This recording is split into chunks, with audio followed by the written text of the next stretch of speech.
start with AA, the AA phrase. Yeah? So in recovery, the first step is that we were powerless over alcohol, and our lives had become unmanageable. Yeah? Now, when I heard that, I had a feeling that it sounded like that drinking was the cause of my unmanageability. Yeah? When I hear that statement, it sort of sounds like it. It says the cause was I was drinking too much, and it made my life unmanageable. Yeah? That's how I heard it. And so I had an assumption that if I stopped drinking, all the things that seemed to be plaguing me were going to stop. But that wasn't my experience. I stopped drinking, but the selfing was continuing and thriving, just as it had always been. Then, if you look at how it works, they have, at the end of how it works, it's a part of our recovery program, which describes how it works. It puts out the 12 steps, and it says, after it talks about the 12 steps, it says, there are 3 pertinent ideas you have to be sort of convinced of.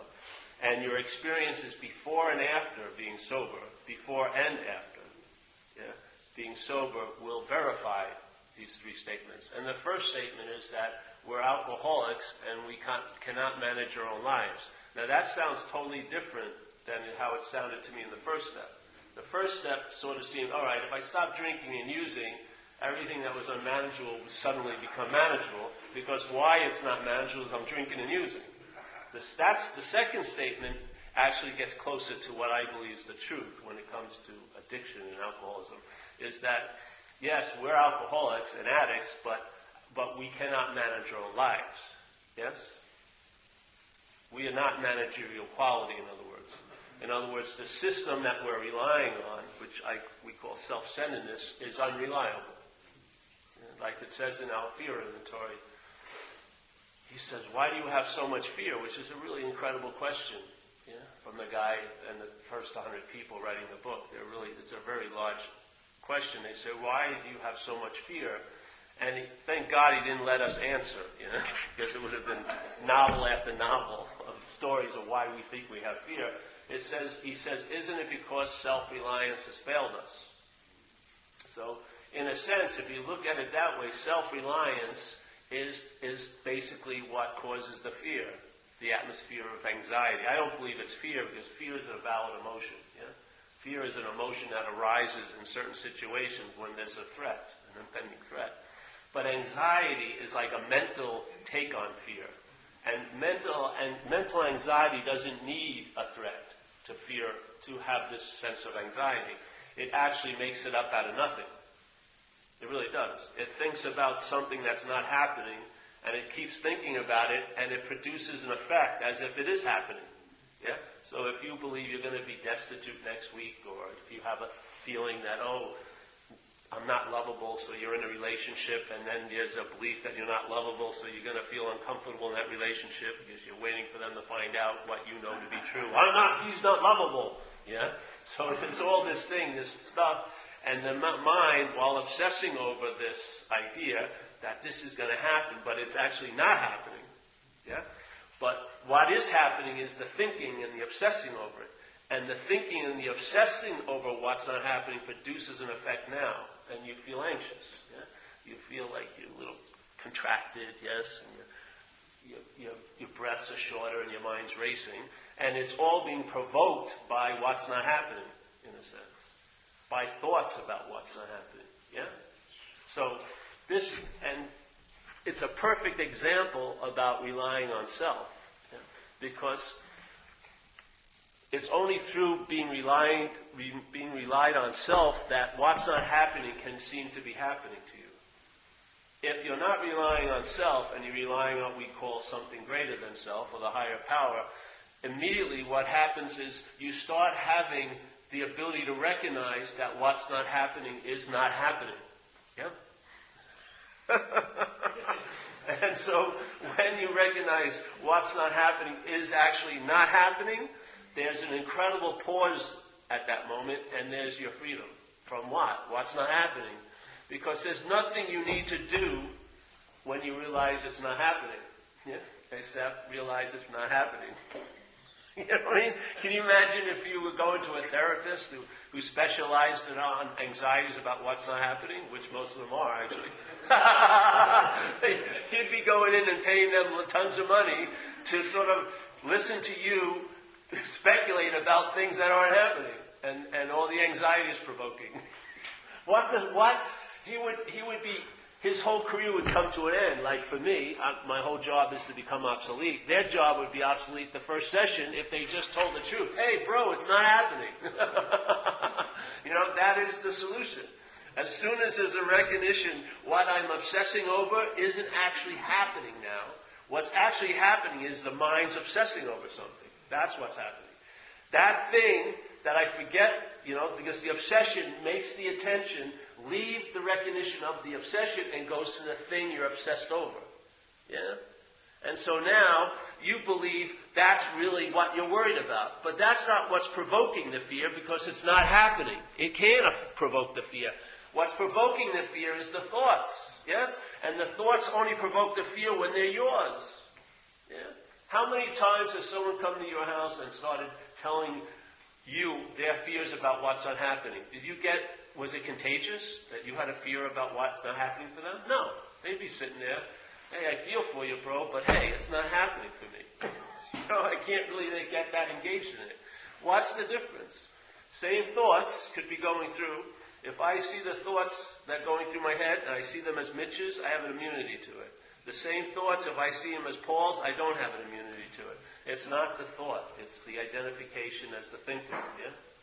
If you really want some relief here, it's good to have the right diagnosis of what the disease is. If you don't, if you think you have a cold and you have the flu, and you take a lot of cold medicine, cold and flus have some similar symptoms, but you won't get radical relief because you've misdiagnosed. You don't have a flu. Yeah? That's the whole point. I found in my years in recovery, after about 7 or 8 years, something occurred that I felt that I found out what the real problem is by the solution. Something happened with my identification as self, where the emphasis of my attention and interest shifted from me thinking I was this into not knowing what the hell I am. When that occurred, I got radical relief. That's simple as that. And the proof is in the pudding. Yeah? I started to travel lighter, and I've been traveling lighter seemingly for years and years and years now. Because the real root of the only way you'll know this, the problem is by the solution. Yeah? It's not obsession with self. It isn't. That's what the mind does to reinforce the identification as self. Yeah? If there's a bondage to self, let's say there's an idea of being a long-lasting, independent, separate entity, yeah? A feeling of being you. When you wake up in the morning, don't you feel like it's you? Don't you have a memory of you and memory of the room? You haven't seen you. You haven't seen the room, but you have a memory of the room. You know you're in Staten Island or Connecticut and like that. We're basically all memory. That's all we are. The mind is just remembering us. Yeah? Remembering the self. Yes? All day. But we are, in a sense, okay, here. I'm seeing you, yes, right now. And if everyone would describe what's happening, it would be the same description. I'm seeing you. It would be different yous, yes? But it would always be, everyone would say, I'm seeing, yeah? If I ask Mary Ann, she says, I'm seeing Paul. If I ask you, I'm seeing Paul. If I ask you, I'm seeing Paul. If you ask me, I'm seeing Mary Ann. So the I am seeing is what's happening, yeah? I'm saying the I meaning the spirit. The consciousness that's looking out of all our eyes. And while what's happening is the I is seeing, and then so the mental process says the I is seeing a you, which I call Mary Ann. Yes? This object. So I call Mary Ann, I'm seeing Mary Ann. Now, if you ask me, all right, who am I? If I ask myself, well, who am I? What would my mind usually say first? Me. I'm me. Yeah? I'm me. But what's a me? Me is a you that I'm seeing that's identified. That's all it is. Yeah? This is an object, just like Mary Ann is an object. I'm seeing her, which I call a you. This you is I'm a you to her, yes? In this experience that's happening now, I am a you to Mary Ann. And Mary Ann is a you to me. So everyone here is a you, and then the subject. So I'm seeing you, you're seeing me. So I'm a you to you, and I'm a me to me. Yeah? But basically we're all yous. Yeah? So, but what's actually seeing is I, consciousness. Consciousness is seeing. Yeah? We call it a you. The only difference between this you and that you is I call it me. I'm identified with this you. Yeah? This becomes self-centeredness. So when I hear the self thing happening in Mary Ann's head, when she shares it with me, I have an immunity to that self thing, yes? That mental activity. But the same mental activity happening in this head, because I call it me, I have no immunity to it. Yeah? So it's not the thought that's driving you crazy. It's the you that gives the thought the power to drive itself crazy. Yeah? You give it all the meaning it has by the word my, M-Y. So here, money, sex, Staten Island, sex again. Yeah. Sex, money. Everyone gives it a meaning. Sex, money, sex. Yeah. If you're not having any, it probably means more to you than if you're having some. Probably. I don't know. Now, so if you weighed it, if everyone weighed it, the weight would basically be based on the conditions of your life. If you don't have any money, money would seem to be pretty heavy. But I'll tell you, you can add a huge amount of weight by the word my money. It becomes a huge story for you, doesn't it? My sex, unbelievable story. My sex, another story. The my is what gives meaning here. The my is what's weighing you down. The my is what's heavying your life out. That's why you travel heavy.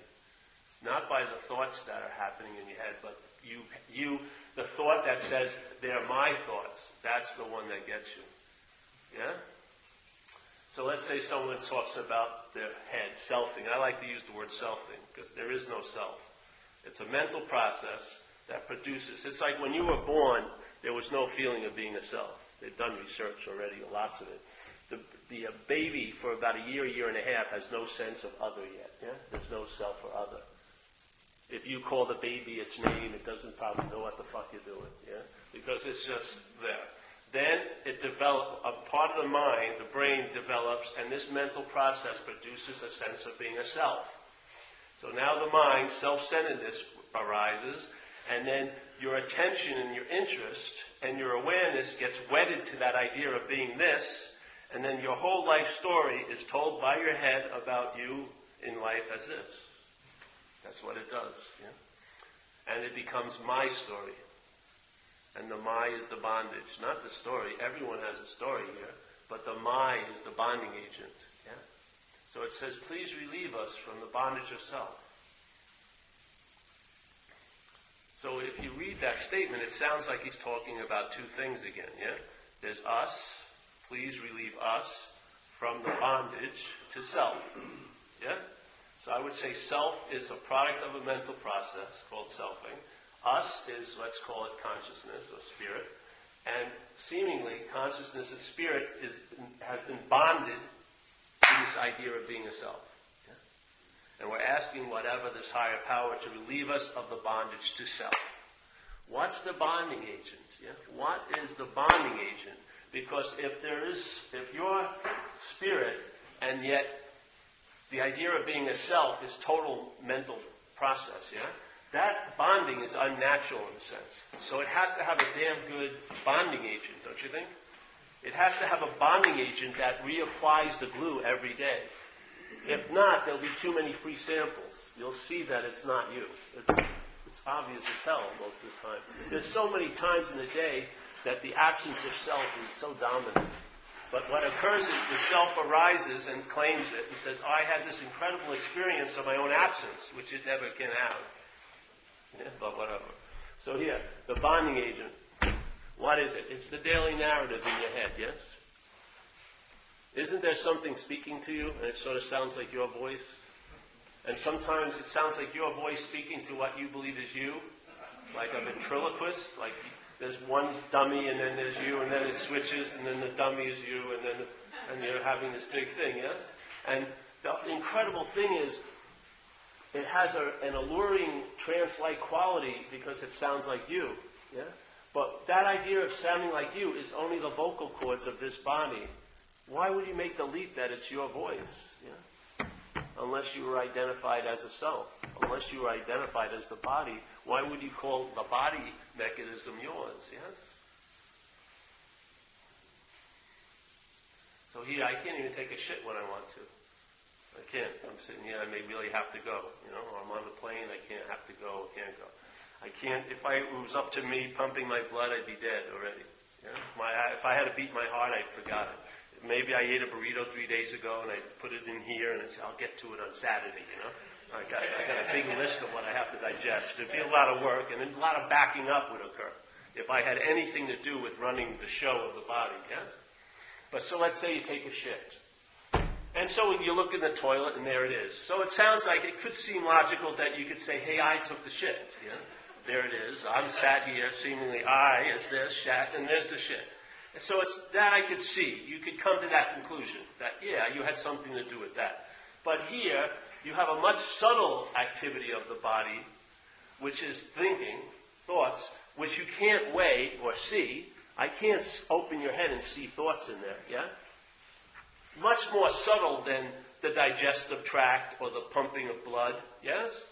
And yet, our feeling when there's an awareness of a thought, the sense is that I'm the thinker of it, yeah? Just like I'm the shitter of the shit when I see it in the toilet. I believe I see the thought up here and I think I'm the thinker of it. Isn't that insane? If you believe you're the thinker of it, stop thinking it. Yeah? It's an incredible leap to believe that you have anything to do with this activity. Yet, part of the activity that you don't notice is the thought that I'm the thinker. You don't see that. All you see is all the thoughts that it sees as the thinker. But it shields itself from the primary thought, which is I'm the thinker.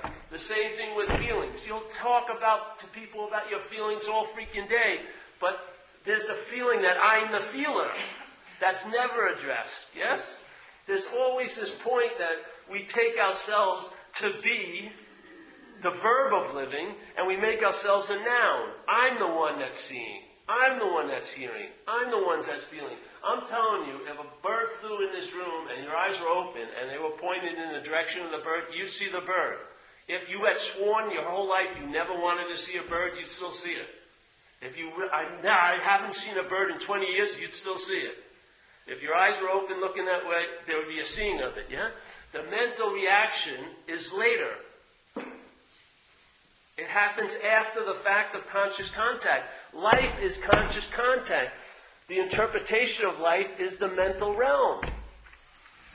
Yeah. Where you live in thought most of the time. And in thought, past and future seem real. Yet there's no airport you can land in the future. You can't call ahead and say, hey, I'd like to rent a room in the hotel nowhere when I get to what's not happening.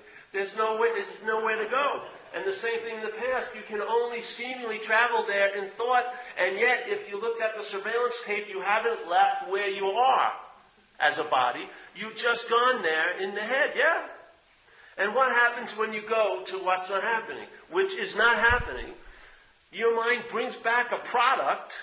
It like harvests a crop like a marijuana bud, or for like a resentful bush or something, and then you smoke this resentment of 40 years, and you bitch about the emptiness of miracles in your life, but a miracle just happened an hour ago, which you forgot. But the resentment, you worship it every day, you're fueling it, throwing logs on the fire.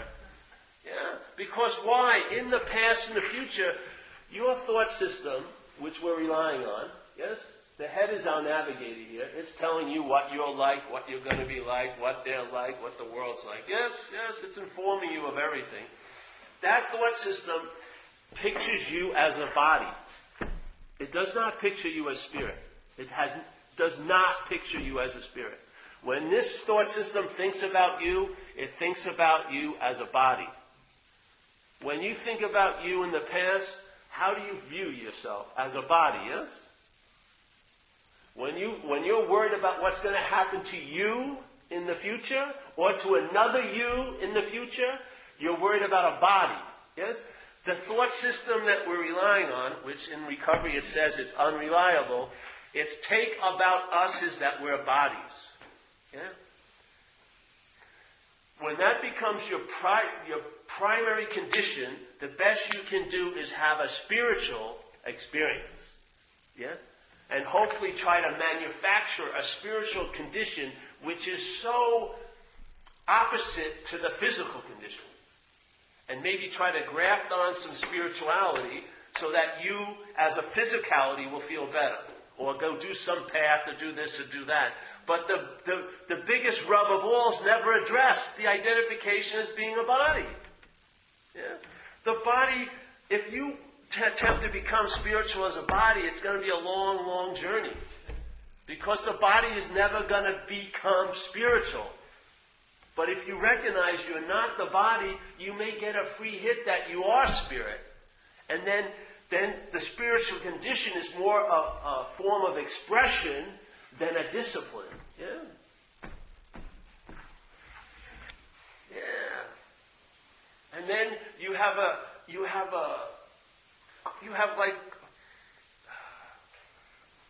like this in recovery, it says in the third step, turn our will and our lives over to the care of God as we understood Him. Hopefully, for me in time, what happened, I found that I want to have my life turn over to a God of its own understanding. Definitely not of my understanding.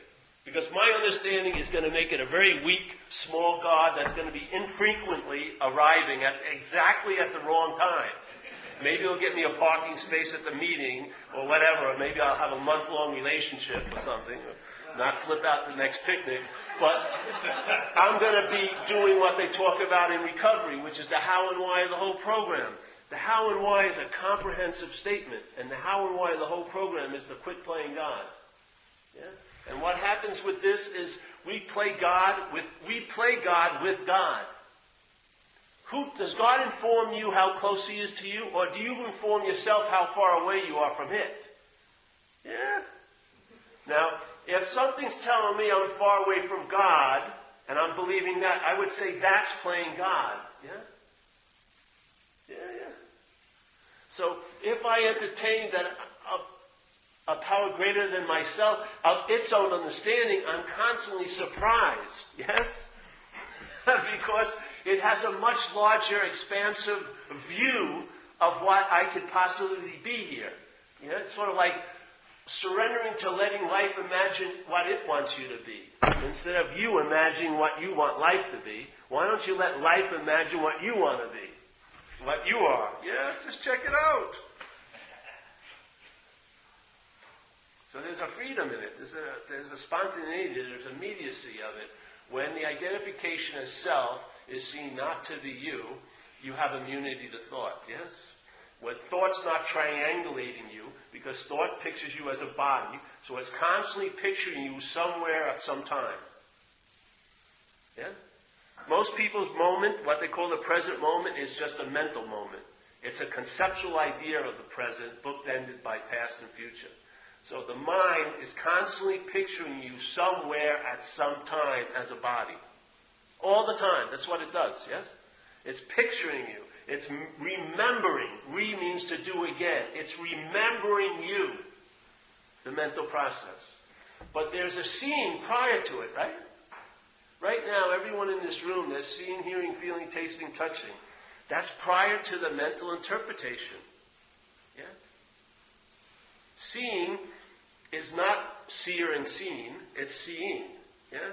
Hearing, feeling, tasting, touching, seeing thoughts. That's called conscious contact. Believing you're the seer, the hearer, the feeler is a mental interpretation called selfing. Yeah? Anytime there's a strong feeling that you're involved in something, that's the product of selfing. That's what it does. It gives you a feeling that you're the doer, you're the haver, you're the noun, and with all the verbs, yes? So you can't just see seeing, it's I'm seeing. Yeah? And if you can't figure out okay, I didn't do it, so you must have done it. If you can't say it wasn't them or you, it's God did it. There's got to be a noun somehow as the doer. Yeah? But what would be like if everything was just verbing? If life was seen as it's just happening, not to you, but happening. Yeah? Don't don't you believe you travel lighter through it? I can't believe, I can't say that your geography of your life will change, but I truly know that you will travel lighter over it if you entertain yourself not to be that, not to be the idea that the mind holds as you. No. Yeah. That to me is what real spirit is. And so to me the highest form of spiritual condition is to be a spirit. It's the highest form. It says our daily reprieve is contingent or based on our spiritual condition. Well, could you imagine if you entertain your spiritual condition as always so? Yes? What kind of faith and relaxation could come over you if you entertain that you are that which you feel you don't have or that you're seeking? Ooh. Yeah. That everywhere. I don't know, you Catholics? Anyone Catholics here? Yeah. Catholic, I went to school and they tell you God had 3 attributes. It's all-knowing, all-seeing, and omniscient, everywhere. It's everywhere, whatever. Why aren't you feeling it then, if it's everywhere? You must have run into it. Yeah. I would imagine if it's everywhere, it's hard to escape everywhere. Unless you believe you're a special somewhere. That's what selfing is. It's the belief of being a special somewhere. And then we're in a little gated community, and then everywhere becomes an experience we want to have in our special somewhere. No, everywhere is everywhere. Even in the special somewhere, it's everywhere. Yeah? And where are you going to go in everywhere? Where's the center of everywhere? Where's the beginning of everywhere? Where would the journey start to get to everywhere? It would start in everywhere, yeah? And so where you would end up would be the exact same place you'd start, everywhere. That's what it's like. The nature of consciousness or spirit is everywhere in this. It's always available at all times with no requirement necessary. You are not the God keeper. You are not the gatekeeper. It's not up to you to allow God in. You're believing that it's up to you to allow God in is how it's kept out from your special somewhere. It's when the admittance and when the plain God is seen and you are not believing that, yes, that's the freedom. The freedom from quit playing God. And then, instead of knowing about life, don't you have that feeling when you wake up sometimes? You know how the day's going to be? You believe you do, don't you? Just today's going to suck or whatever, Oh, I can't stand it. I know what it's going to be like. Isn't that God playing, don't you feel? You just woke up. Have you ever noticed God in the way this life, how it goes is like, let's say at 8 o'clock, you get an 8 o'clock card, right? It's like a big card game. You wake up at 8 a.m., the only card available on the table is 8 a.m. card. Now your mind says, but it's going to suck. It wants to know exactly, it believes it knows what the 4 p.m. card's going to look like. So, and it doesn't even, and it gets a deuce and it thinks, oh, this hand sucks. It's never going to get good, yeah? It constantly plays God. But you can't have the 4 p.m. card at 8 a.m. This whole life is about finding out. It's not about knowing. Knowing is like the booby prize. Knowing is like a false mental security. Finding out is being alive, yes? You find out. You show up, just like in recovery it says, suit up and show up and let go of the results. What's that but finding out? So this is just a new way of life. It's just an understanding that I feel really blends with the basic frame of AA, because that's where I come from. I see no dispute in it whatsoever, and yet it will enlarge or illuminate the principles of AA in a new way. That's what happened to me. I went back to the book, which I had read many times. I used to do a 4-step workshop. I was sharing it like every Monday night for years. But when I read the book about when it said, being convinced that self is what has defeated us, manifested in all these various ways, we'll now look at it, some of its common manifestations, and it starts out with resentment. I never saw it that, Jesus, a resentment is an expression of selfing in my life. That's all it is. If you read that, it seems really clear. But it wasn't clear for 9 years or so for me. It says, being convinced, which means to believe with certainty, that self, manifested in various ways, is what has defeated us. We will now look at its common manifestations. the common manifestations of self in your life, and the first one was resentment, and the next is fear, and this and that, and then there's 100 forms of fear. There's self-pity, there's self-this, there's self-that, da-da-da-da. These are all expressions of this system of thought called selfing that is using you to express through. Yeah? And yet, when selfing expresses through seemingly us, what's the first thing our head does? It claims it. It says, that's my fear, doesn't it? Yeah. It says, that's my fear. Once it's your fear, you don't know how much invested your mind is in keeping that fear. You may share it hundreds of people, but it's only just to get a giant whipping it up into a frenzy. The whole thing changes if it's just seen as fear. Yeah? Because fear comes and goes. Your fear can be the basis of your whole life. Your whole interpretation can be based on the fear you think you have. Your whole life story can be based on something that never even happened. You have that story in the book, Freedom from Bondage. Do you ever hear that one with the lady? The lady got sober finally. She had a really rough time. And they told her about the inventory. And she had a resentment about her mother that she thought she was totally wishing and willing to get rid of for years after year after year. But when she got sober, she realized she didn't want to let go of this resentment towards her mother because it was the excuse for her failed marriages, for her not going to college, for this and that. I mean, this was a very important gold mine for selfing, this resentment. It was harvesting a lot of crops out of this little place. But she realized, if I don't give this up, it'll kill me. I'll go back out and drink, yes?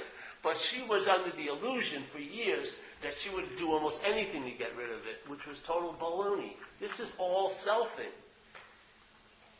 Once a fear is claimed, it could be the basis of your whole life story. This is what happens, yeah? But if it's seen as a fear, not your fear, it's going to do what it does, which is it comes and goes. Comes and goes, yes? Something arises and then departs. But when you call it mind, you stamp it. It's like you tattoo it.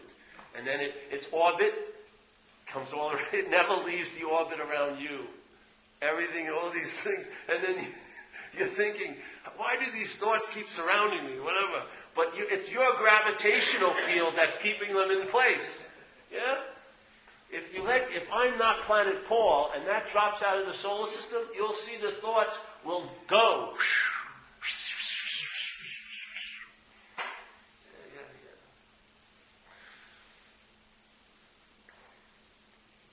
I truly believe that your mind, any mind, can get it. Yes? Because it's already so. Your mind is unbelievably unrestrained. It has the ability to entertain, like the most sublime sense of peace and of joy, instead of being obsessed over your hemline or something for 12 hours. This is what mind does. Mind entertains. If it's entertained itself to be a self, then every time it entertains as a self. Yes? And where most of the entertainment as a self goes is to self. So that's what we call obsession, yes? Your mind is totally interested in you.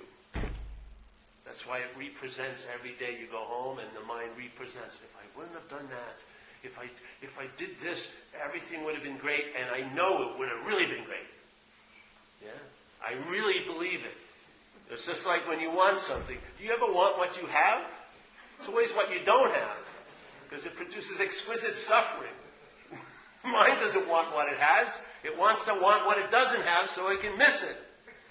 It's fucking crazy. It's like slavery every day, 24/7. And we keep claiming,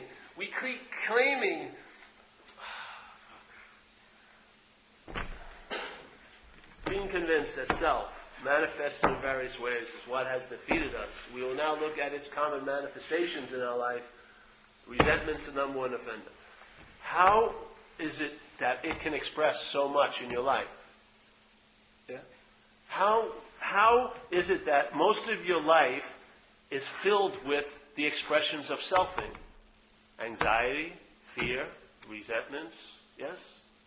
Harms done to others, self-pity, self-hatred, this and that. How come a life is so filled with the expressions of self? I would say it's the identification as it that allows it access to what we call our life. Yes? If we're identified as it, it has full access to dump everything it wants to dump, and as it's expressing through us, our head will say, it's me, I'm doing it, I'm having this resentment, I have this fear. Yes? You don't see that as the selfing?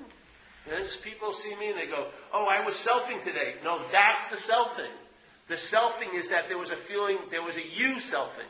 Yeah? Selfing is just part, it's a mental verb, it's what happens here. But the feeling of I'm the one that's selfing is the selfing. That's the product of it, yes?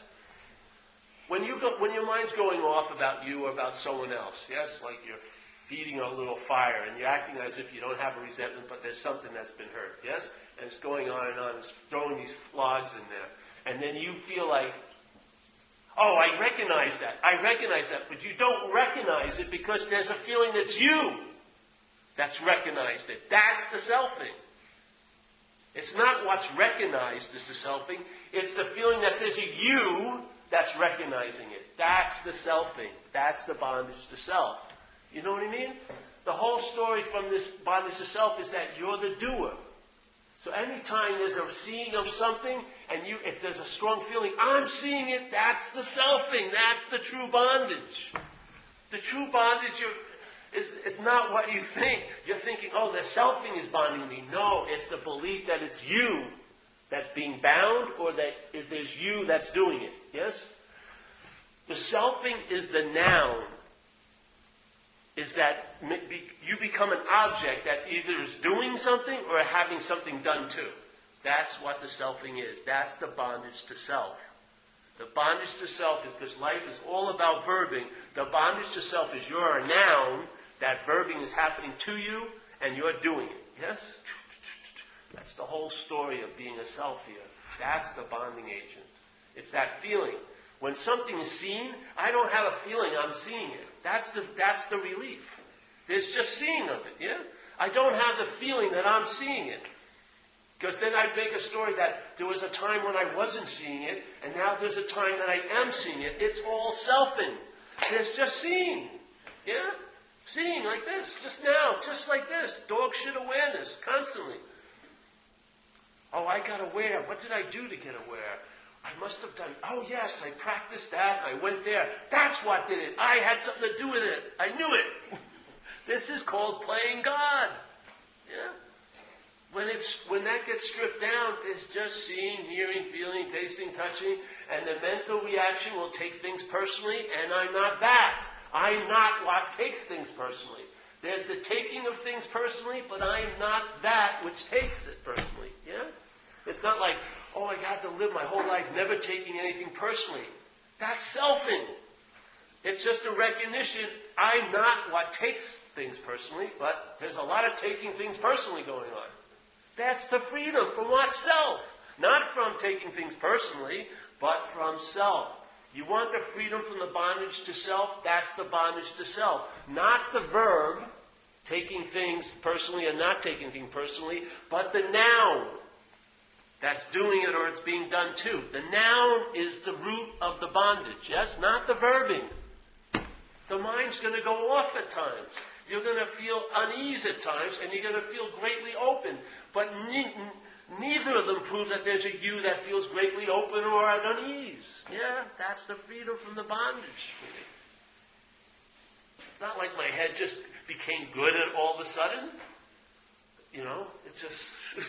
No, the interest was lost in its activities because it wasn't about me anymore. Yeah? I was relieved from the feeling of everything being about me. I always use this example, but I like it. I think it gets things across. There's a girl in the other room. There's a meeting going on there, and I like to know her biblically. Yes, and I think she'll really save me if I could ever. I just know it'd be great with her. I have no idea, but my mind's running the advertising. She's the one. So I'm supposed to be doing something here, but my interest and attention is keenly listening to hear her talk, because of course I'm self-centered. I think she's going to say something about me.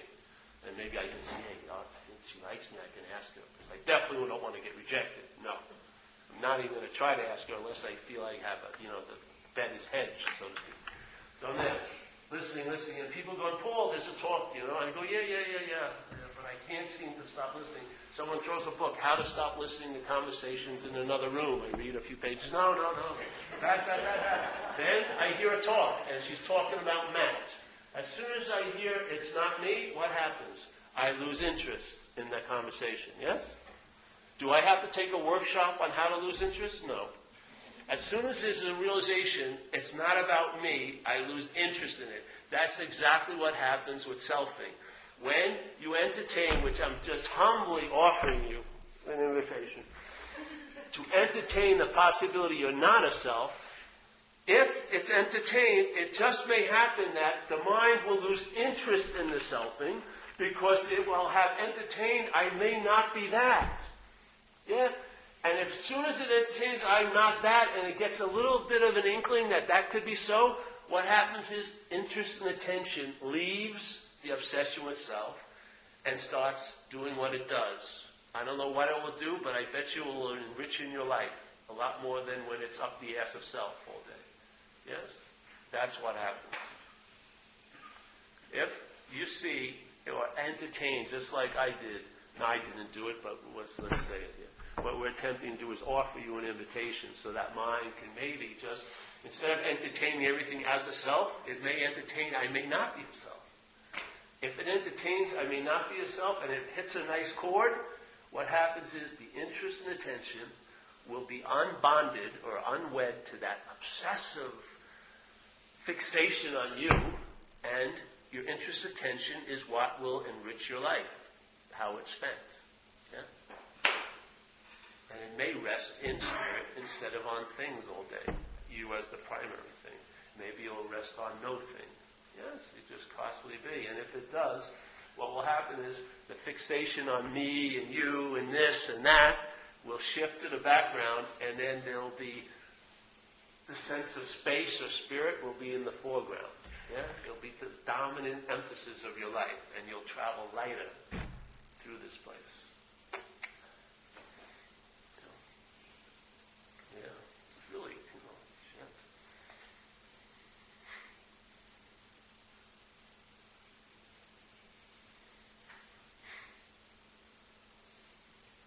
It's a difficult thing because if the act of identifying as self is in place, you won't know it.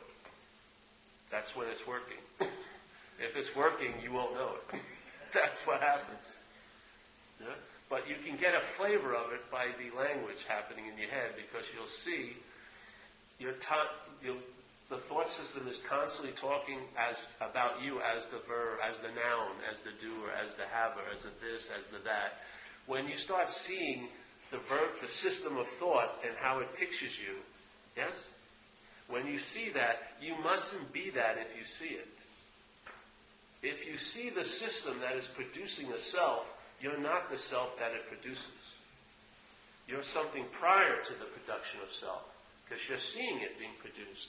When someone can break down selfing to you because they've seen it, they've seen it, and if anyone's seen it, it may not be us, because you can't be seeing yourself. There's got to be a distance between you and what you see, yes? Most of us are seeing from self, and that's why we're blind here. And the first disease is self-centeredness. And that's what I believe I drank to get relief from alcoholism, which is self-centeredness, yes? That's the first disease. The first disease creates all the addictions. It's we're trying to get relief from the first disease, which is being identified as what we're not. And then what happens is it's got such a great strategy, you get so caught up in the effects of the secondary addiction, you never get to see the real cause. You never get to the root of the problem, and then that addiction morphs into another addiction. So you think, oh, I'm a drug addict, then you start drinking heavy. Oh, you stop that, and then you're a sex addict. Or then you start overeating. The mind's just going to, act out, because the cause hasn't been seen yet. It's not drinking and using isn't the problem. Those are our solutions to the problem.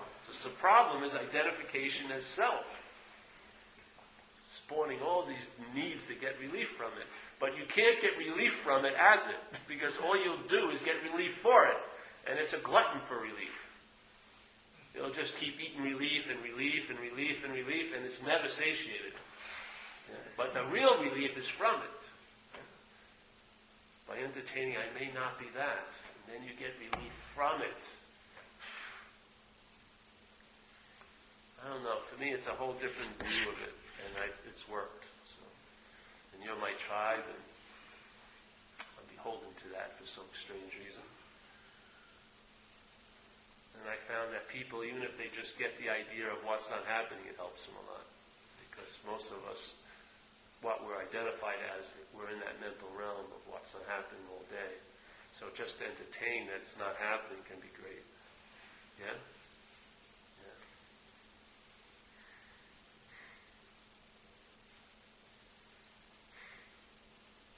You have to see, in a way, I used to do this thing in the 4-step workshop. I've come a long way, so I'm going to give you a big chunk of stuff tonight, eh? Yeah. I used to this is one of the first things that started dawning on me, the role of this with that, yeah? How this projects that, what you call your world. So we used to do the inventory process, and I used to use a balloon as an example of self, yeah? And so obsession with self supposedly is the root of our problem, yeah, in recovery. And so this balloon is going to represent self, and how it obsesses over itself is by air, yeah? Here, self is us, and it's the obsession with self. Now, we have an idea of what we think would make us happy, yes? Many ideas in selfing, yes? We have a very large agenda. The balloon only has one agenda, not to be popped. Very simple agenda, yeah? Now, we also have a lot of gauges to see how we're doing, yeah? And they vary every day. You know? I mean, if you rely on this as your navigator, forget about it. So, but the balloon only has one barometer to its success or failure, and that's the thickness and thinness of its skin. If its skin is too thin, it's apt to be popped, which is against its agenda. And if it's too thick, it's okay, yeah? Okay, thickness is good, thinness is not so good for the balloon. All right, so now the balloon starts suffering from alcoholism, and it starts obsessing, so more air fills the balloon. As the air starts filling the balloon, what happens to the balloon? The skin gets thinner, yeah? So the balloon, having a little bit of sentience or awareness, realizes, shit, if the skin gets too thin, I'm going to be popped. So the big threat of all threats is now being entertained, and so it starts having self-centered fear, yes, based on its condition. So what does it do? It tries to control it more by and obsesses over it. Of course, the balloon is not managerial quality, or we're not managerial quality. So now the balloon's getting really big, and the skin's getting really, really thin.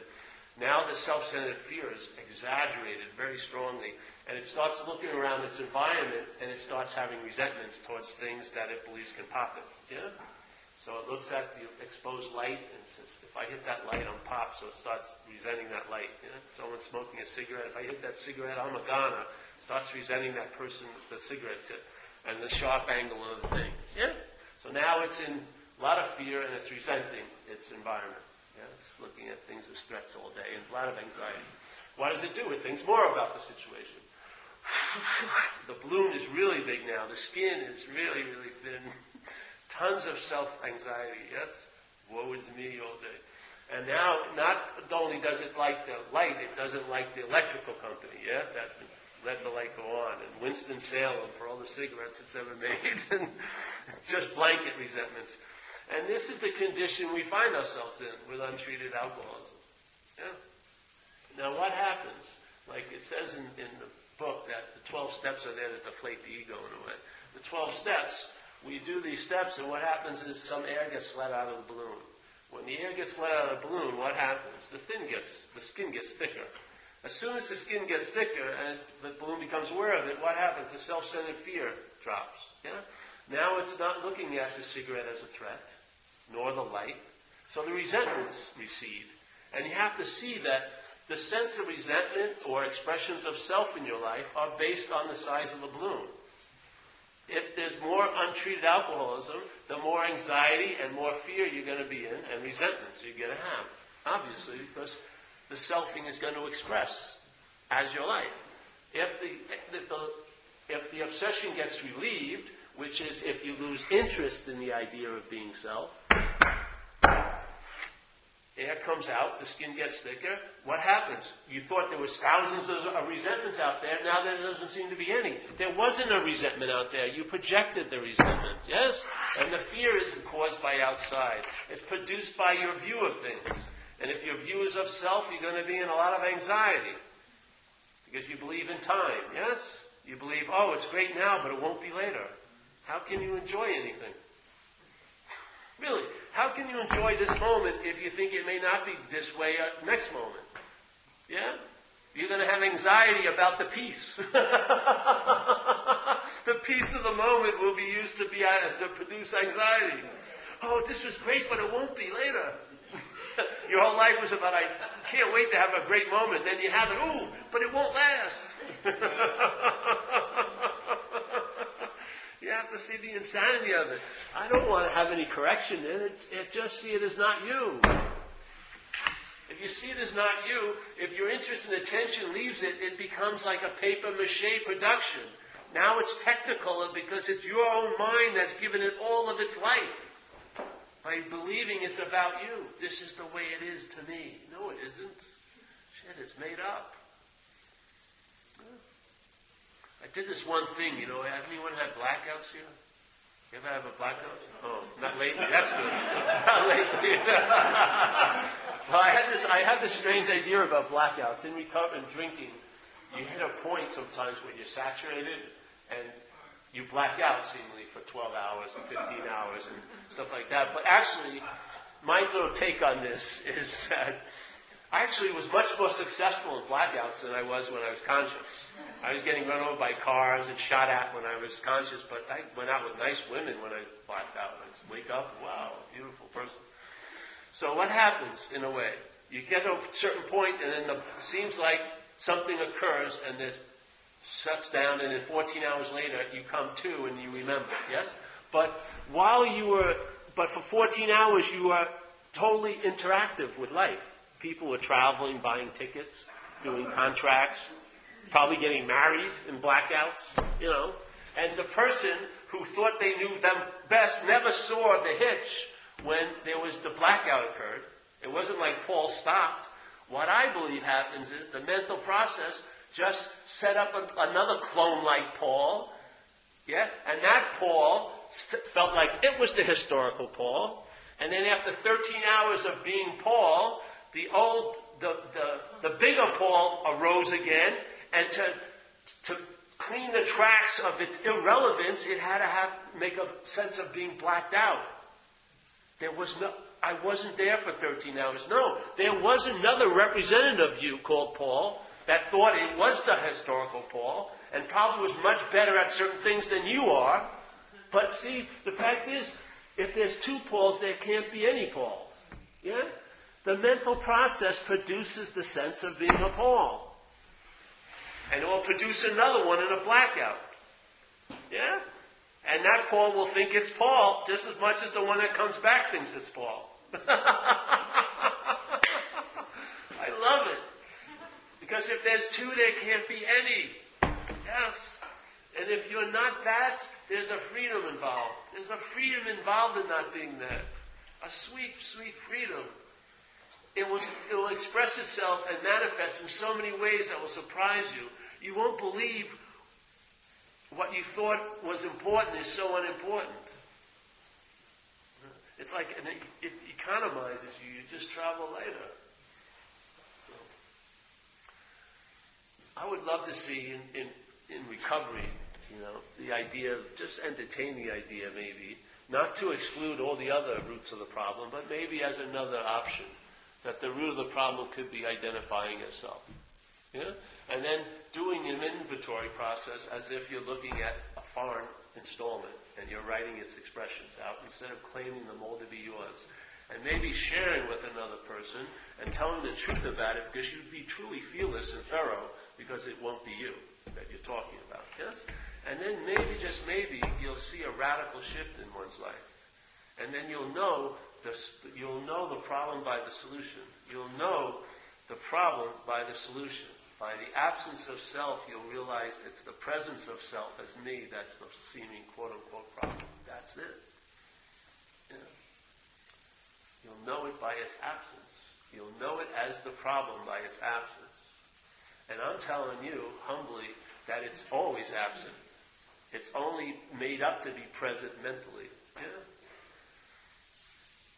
That's why this is the dominant activity, mind, isn't it? Most of us are totally thought-based. Totally thought-based. So, any questions? No? Yes? I have a question. Yeah.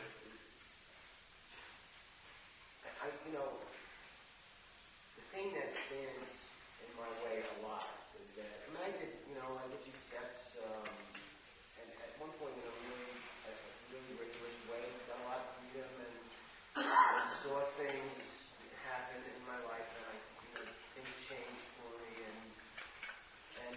but to get to the spot that you're talking about, I was always taught, when I'm a college, graduate school, intellectual, school in Asia, that it has to be the product of a discipline, whether it's Zen meditation or some kind of Hindu, it just doesn't, you just don't sit in a room, at St. Paul's and say, okay, I'm going to do this now. That it requires work. It's the product that the mind just doesn't, you just can't do that to yourself. That I have to go sit in the temple. Then you better go. It's this, I know. This background of just, belief systems that I have about what needs to be done to get to this spot. Yes, I know. I understand that well. Gets in my way.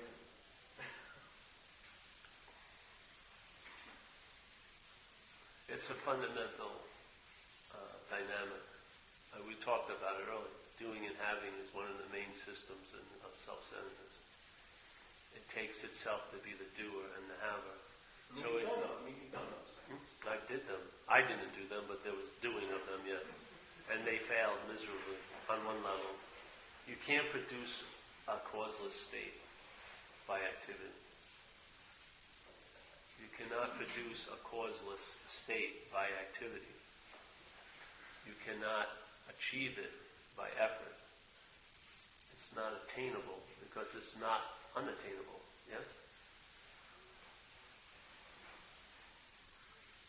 Now, if there's a need for you to do something, then better do it.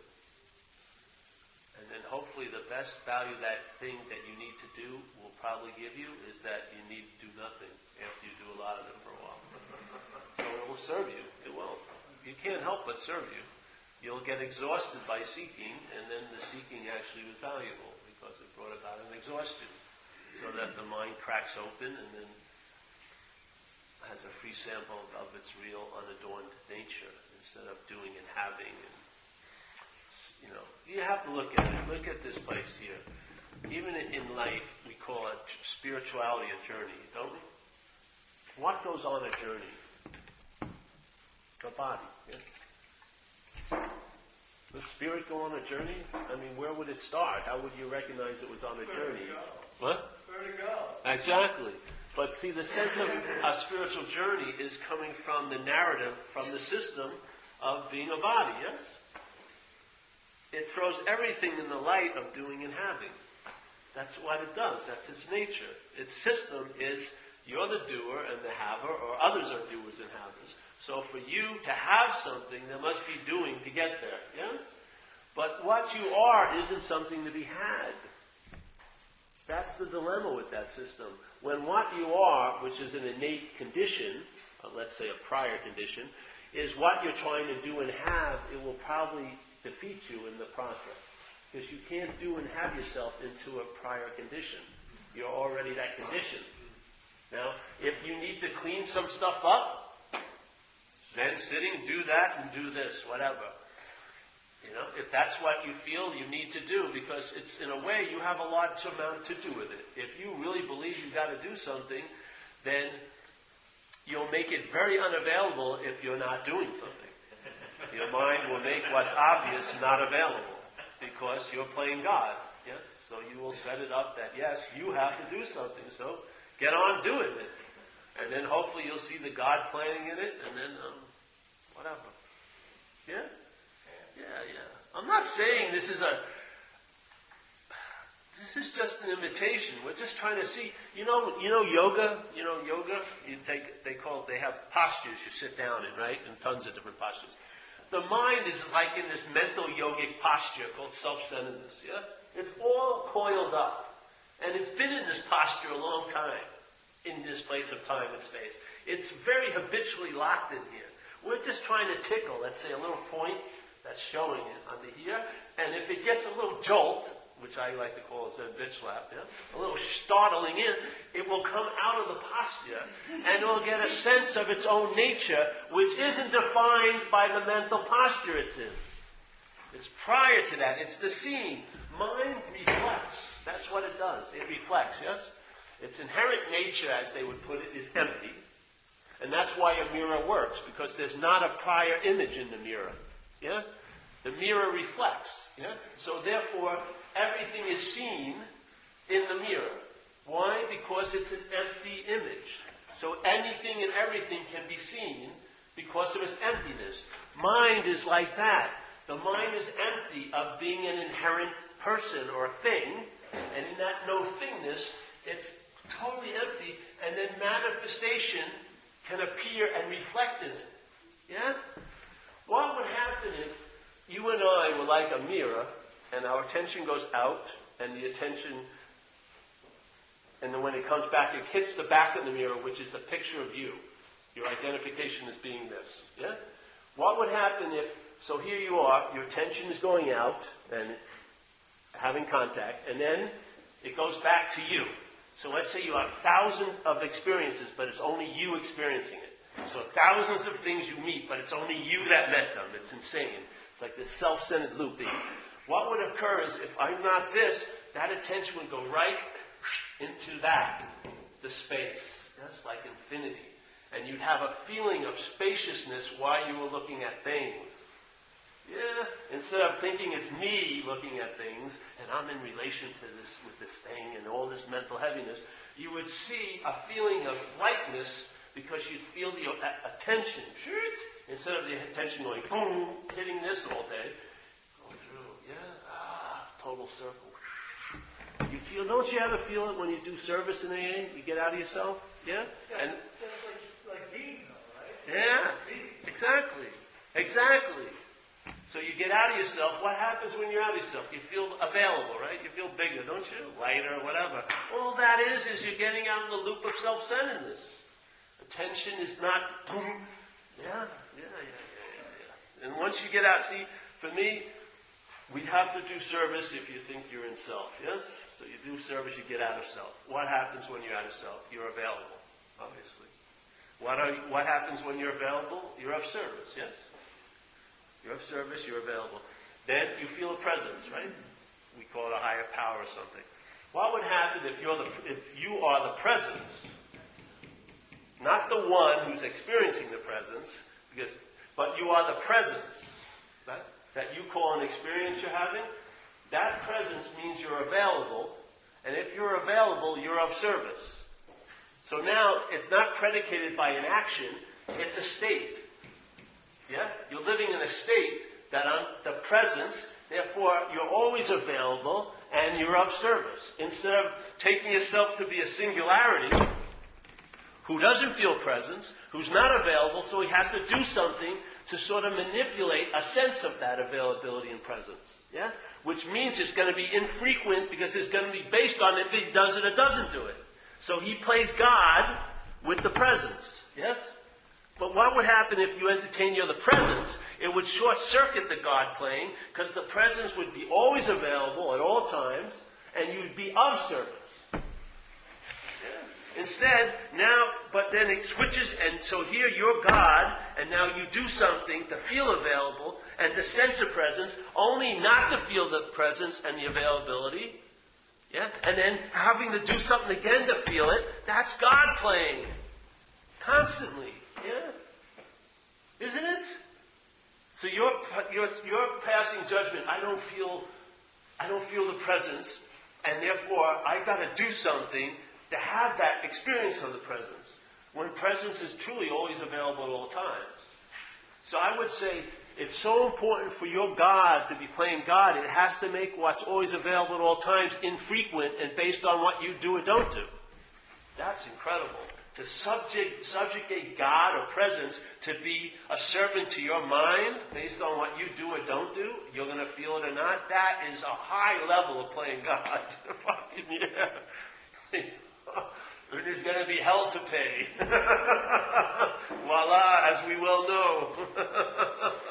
Playing God doesn't go without punishment for the God player. What? What? Well, your God does. Your God's a mean motherfucker. It is. It's like the Old Testament God. He'll smoke people and don't put anyone before me. And yes, your God sounds just like your head. So I don't know. I just love this invitation, especially in recovery, because we have, hopefully, the sense of any life run on self-will is not successful. I mean, hopefully we get to the point of realizing we're not managerial quality. I mean, hopefully that happens. Yeah. That self is what has defeated us. Yes, any life run on self-will is probably not going to be successful. These things are just the exasperation of a failed system. Yeah? All right, we've talked about the exasperation of a failed system ad nauseum for years. Let's go to the solution. Yeah, let's move a little. Let's move the train a little farther down the track. Let's talk about the solution from the solution instead of talking about the problem from the problem. Yeah. So what you're talking about is what commonly people say life in life terms. Yeah. God's will, not my will. Yeah. In a sense, yes. It's the activity of not playing God. It's not a statement. It's the activity of not playing God. You and I, as not this, will travel a lot lighter when there's not playing God going on. Yes? So when you suit up and show up and let go of the results, all those things are ways of giving up our godhood, so to speak.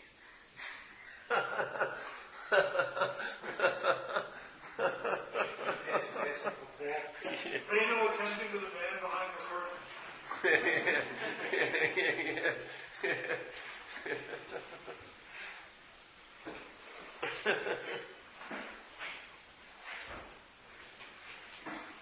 And there's going to be a 3-month-long retreat, 18 hours a day meditating. No. First of all, I want to thank you for your brilliant enunciation of the Descartes philosophy. I think therefore. Yes, definitely. I find what you're saying very empowering. You know, I would agree with just about everything you said. You touched on the God thing, but Yeah. the way I see it. But I think that's fun. Yeah, you're probably about the first person I've heard speak in the room that I can say I agree with. I'm serious. That could be dangerous for you. Well, it was very logical, very well thought out, well put, and it makes sense. And most people I hear don't know that it's not true because it's not a need to be, right? Everybody kind of lets go of responsibility for their actions with the whole God idea. It's all, you know, the God that will say, you know, like, oh, God's responsible for all of my everything good, every good decision I make, and then the devil's responsible for every bad one I make. You know, what I found in the AA is like, okay, well, God's responsible for all of the good things that I do, and I'm responsible for all the bad things. Which basically says, well, I'm a piece of shit no matter what, and the only thing that can help me is imaginary friends. Yeah, that's a big level of playing God. right there. See, when there's a belief that you have passed judgment on yourself, that's a very high level of playing God. Not meaning high, meaning good. I mean a large degree of playing godness going on. To have a feeling of guilt and shame is really obsession or identification of selfing. Even in the big book, it says, the first step says you were powerless over alcohol and drugs, yet why do people still carry torches of guilt and shame for actions that was motivated by their influence of being loaded? They still don't let themselves off the hook. That's playing God constantly. The mind's playing God. That's what it does. If it can play God, then the qualities of quote-unquote, and I'm just using the word God because they use it in the book, but the qualities of quote-unquote God will not be obvious to it while it's busily playing God.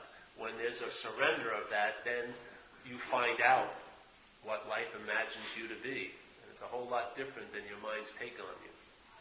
Totally different, yes? And so many hooks are taken out of your mouth and you let off the hook. Nothing is that important, yes? It's like Schopenhauer says, man can do what he wants, not what he wants. Yeah. It's this head is a crazy thing because it's a very small system of thought and interpretation. Its possibilities, very few people entertain they're okay now. They entertain they will be okay later. That's their drive, yes? Which presupposes they're unokay now, which is a terrible place to start. That you're unokay all fucking day. I mean, you're really behind the eight ball. But that's what this mind does. It sets up the future as the mythical heaven, yeah? I'm going to arrive at a certain situation at a certain time. Not now, and not here, and that's going to be a great now and here. And so, while we're worshiping that mythical now and here that's not here and now, here and now gets pissed on, basically. It's just used as a stepping stone to get to what we really think is important, which never arrives. Yes, it's just slavery. It's like you're on a death march under selfing, and it has this incessant hope. You're always hoping that things are going to get great against all evidence. And hope is incessant. It's just incredible how much hope mind can project about a failed system. And if you don't believe it's a failed system, I'll tell you, a working system would not need rationalizations, would not need excuses, and definitely would not need blame to cover up its inability to produce the good it promises. It cannot bring about happiness, joyousness, and freedom. It cannot. If it could, it would have already. It cannot. So therefore it rationalizes, it excuses, it blames to cover its inability to produce the goods. It's a failed fucking system. And the mind that's not the only frequency mind can pick up. Like, Hey Paul is a very small radio station. Yeah? It can open up, the antenna can move. It's not fixed, you know what I mean? It can move and it can pick up different downloads. And it can see things anew, like Jesus says, for those who have eyes to see and ears to hear. Everyone, but they're also, I have ears and eyes, but it's a seeing anew. It's a different way. Because what we're looking from a certain perspective called self-centeredness. It's a form of looking, yes? Which blinds you to the natural seeing, which is being conscious. Consciousness is seeing. Awareness is seeing. Every one of us has that as our base. But what we're saddled with is a mental form of looking called self-centeredness that piggybacks on the seeing, but blinds us to the seeing because we think, I'm looking. Yeah? That's the dilemma. And St. Francis says, what you're looking for is what's looking. What you came here for is what you came here with. Yeah? They keep making these little sly statements, trying to point back to what's already so. The unproduced condition. That's demonstrating itself in its basic form of conscious contact. Seeing, hearing, feeling, tasting, touching, and smelling. Yeah. That's existence. That's being. And what's being? It's consciousness meeting its manifestation. Which you ever walk down a road? Millions of things are manifesting. There's tons. Things are growing out of cement. They found one grain of mud or dirt that got blown by the wind, and the thing grabbed onto it, and something grew out of it. It's just manifesting. There's thousands of appearances, thousands of thoughts and feelings, thousands of things, subtle levels, grosser levels. That's mind. Mind manifesting. We just shortchange ourselves, identified as this, at a certain somewhere, and a sometime. Fuck. It's crazy, man. To me it is anyway. It's just ridiculously hopeless. Why do you think we got loaded for? We were suffering from mind getting stuffed in this shoebox of identification with a body. So freaking produced an incredible irritability, restlessness, and discontent. We want relief. That was a valid drive when I was a kid. I wanted relief. I was feeling uncomfortable.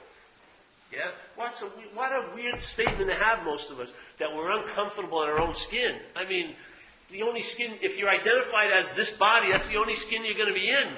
And then you're uncomfortable in it? What a bad, it's like you're not starting at a high point. It's just going to go down from there. You have to see the effects of the system. I mean, what it calls home seems to be unlivable. Fucking crazy. But it's, this is me, but I don't like me. You know? I can't wait to get out of me, but this is me. Yeah. God damn it. It's me, but I don't want to be me. But I'm me who doesn't want to be me. It's fucking just fucks itself. It's like a giant menage a trois over and over again. Fuck. Yeah. I've been accepted something Philadelphia suggestion is destruction of self-centeredness. Okay, I feel like I'm a deep thinking, intelligent man, you know. I feel a lack of individuality in my sense. I feel a lack of individuality. Oh, great. I like that. That's a good effect. A lack of individuality. I'm not sure why. Oh, that's good. Then I've been successful. That's where I came from. I can go back home now. I've done my job. There you go. I feel a lack of individuality. That's good. I like that. That's progress. I'm a spiritual being having human episodes, and those human episodes is the self-centeredness. Yes. But we destroying the self-centeredness. No. There's no you to destroy it. It's just there can't be a destruction of something that wasn't so. You can't destroy an appearance. It's just seeing that's an appearance would be its seeming destruction.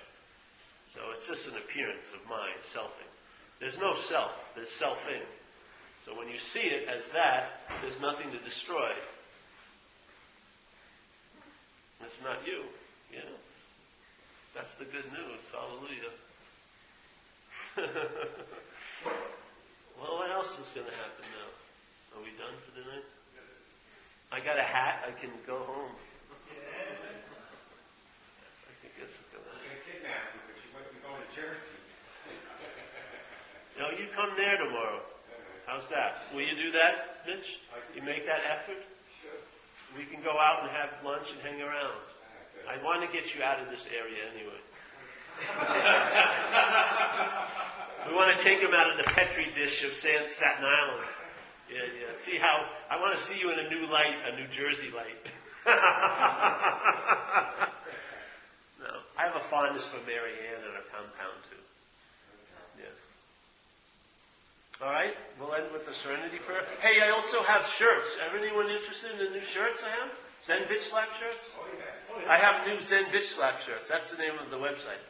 You want me to bring them down? We'll say the prayer and I'll get it out of Jeff's box. If anyone's interested, I have a... Do you hold hands here? No, you don't? Yeah, we do. Yeah, it depends on what meeting you go to. We're friends.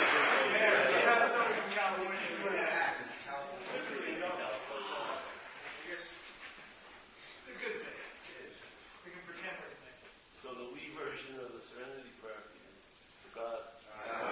Grant us the serenity to accept the things we cannot change, the courage to change the things we can, and the wisdom to know the difference.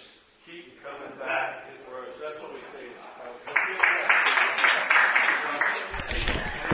Yeah, let me bring some shirts down.